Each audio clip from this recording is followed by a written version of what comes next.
On the way home, however, the weather changed.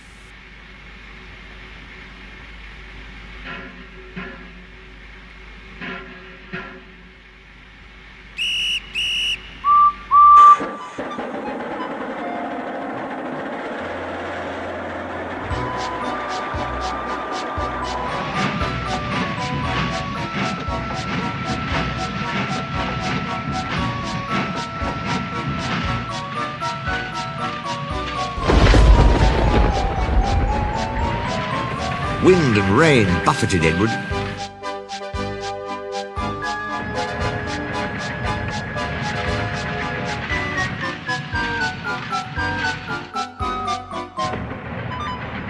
His sanding gear failed, his wheels slipped, and his fireman rode in front, dropping sand on the rails by hand. "Come on! Come on! Come on!" panted Edward breathlessly. "This is dreadful."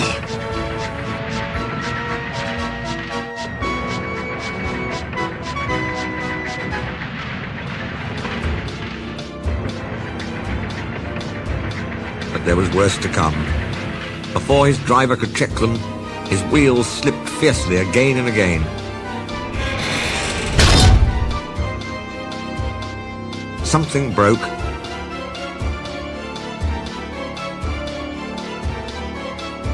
Battered his frame and splashes up and out of shape.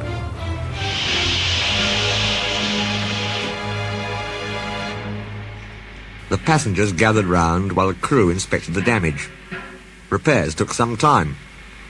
"One of your crank pins broke, Edward," said his driver at last. "We've taken your side rods off. Now you're a single, like an old-fashioned engine. Can you get these people home? They must start back tonight." "I'll try, sir," promised Edward. They backed down to where the line was more nearly level.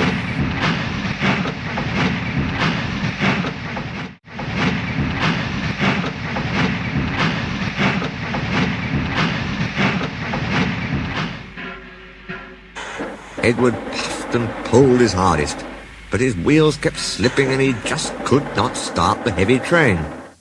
The passengers were getting anxious. Driver, fireman and guard went along the train, making adjustments between the coaches. "We've loosened the couplings, Edward," they said. "Now you can pick your coaches up one by one, just as you do with trucks." "That will be much easier," said Edward gratefully. So, with the fireman sanding carefully in front, the driver gently opened the regulator.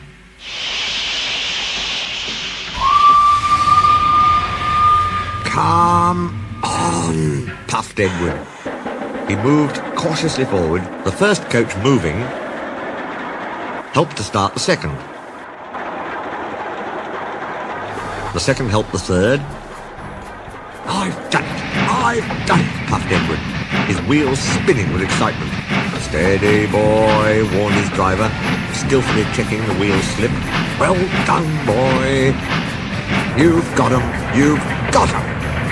And he listened happily to Edward's steady beat as he forged slowly but surely up the hill. The passengers were thrilled. Most had their heads out of the windows. They waved and shouted, cheering Edward on.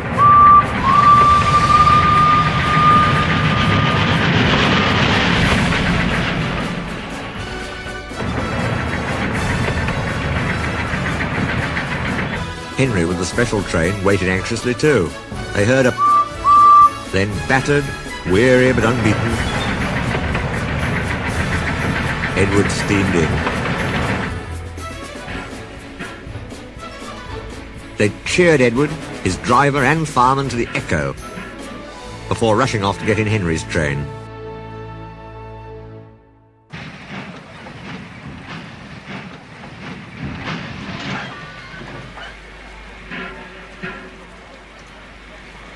The last door banged. The guard showed his green lamp, and Henry started off. But his wheels slipped on the icy rails. Henry got cross with the vans. "Come on! Come on! Don't be silly, don't be silly, don't be silly, don't be silly, don't be silly. And the train began to gather speed. Thick clouds of smoke and steam poured from Henry's funnel into the cold air, and when his fireman put on more coal, the fire's light shone brightly on the snow around. Henry went faster and faster. Hurry, hurry, hurry, hurry, hurry, hurry, hurry, hurry, hurry, hurry, hurry, hurry.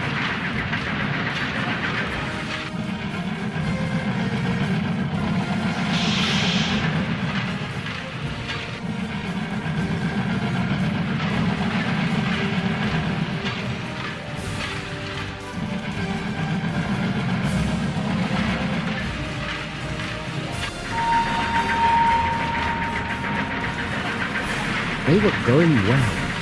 The light grew better, and a yellow signal appeared ahead. Henry thought, distant signal up, that means caution. Henry's driver shut off the steam and prepared to stop. But the home signal was down, and so he said, all clear, Henry. Go on, away we go. They couldn't know the points from the main line to the siding were frozen. A goods train waited in the siding to let the flying kipper pass.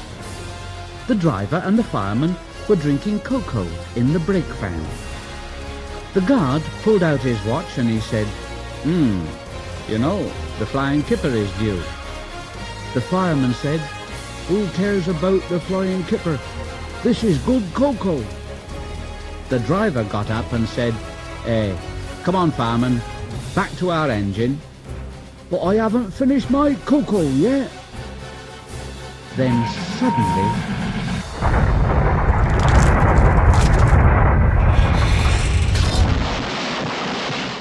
Henry was sprawled over on his side. Henry's driver and fireman jumped clear before the crash. What happened?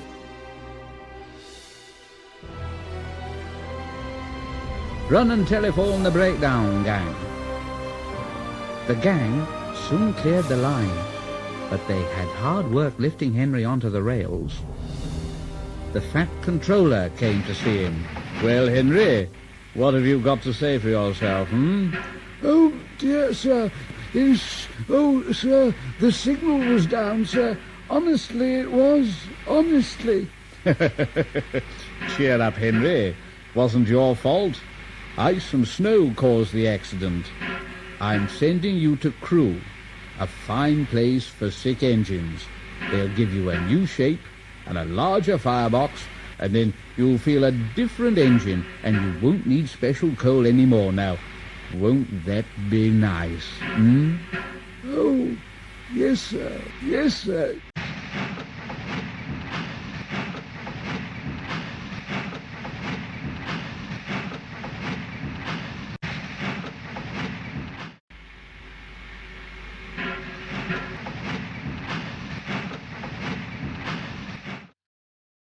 Henry liked being at Crewe, but was glad to come home.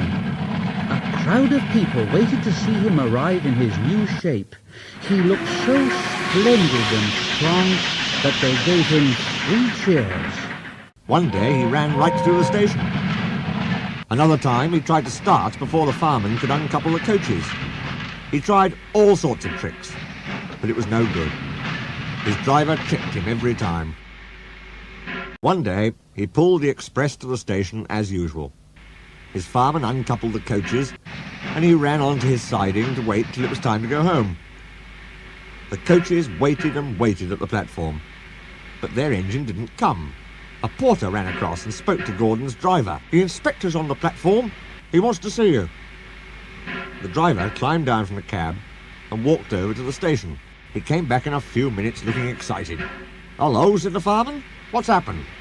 "The engine for the express turned over when it was coming out the yard. Nothing else can come in or out. They want us to take the train to London. I said we would if the Fat Controller agreed, and he said we could do it. How's that?"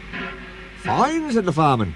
"We'll show them what the Fat Controller's engines can do." "Come on," said Gordon, "let's go." He rolled quickly over the crossings and backed onto the train. It was only a few minutes before the guard blew his whistle. "Come on! Come on! He puffed to the coaches.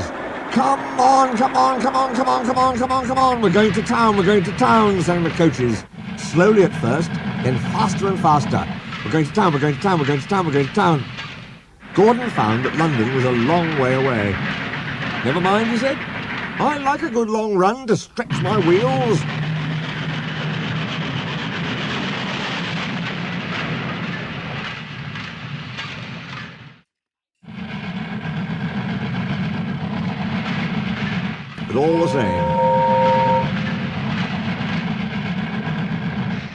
But all the same, he was glad when London came in sight.